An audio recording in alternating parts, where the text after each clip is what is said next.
En cas de conflit armé, le DIH définit clairement les droits et obligations de toutes les parties impliquées,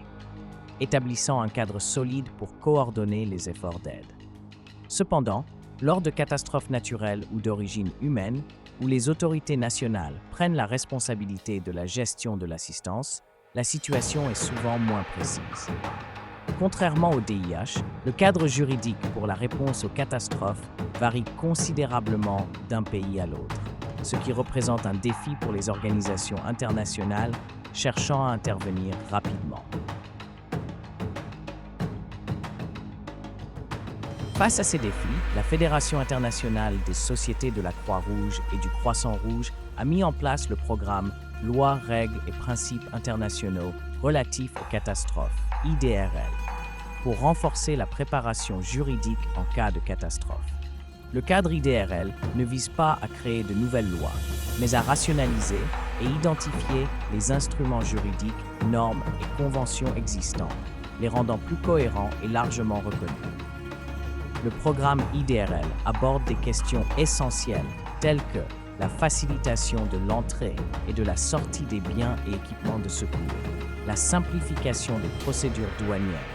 et l'octroi de permis de travail temporaires pour le personnel humanitaire, entre autres aspects logistiques et administratifs. En comprenant ces lois et normes, les travailleurs humanitaires peuvent mieux surmonter les obstacles juridiques et bureaucratiques, garantissant ainsi la livraison rapide et efficace de l'aide. Le programme vise également à promouvoir l'utilisation des lignes directrices IDRL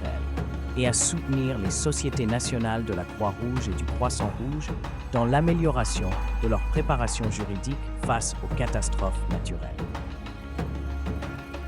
L'application de ces lignes directrices permet non seulement une réponse plus efficace, mais aide également à protéger les travailleurs humanitaires des risques juridiques potentiels, créant ainsi un environnement d'intervention plus sûr et prévisible.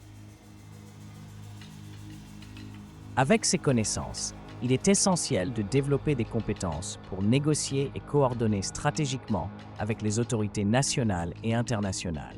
permettant de naviguer et d'opérer efficacement dans un environnement juridique complexe et en constante évolution, qui diffère souvent de manière significative d'un pays à l'autre.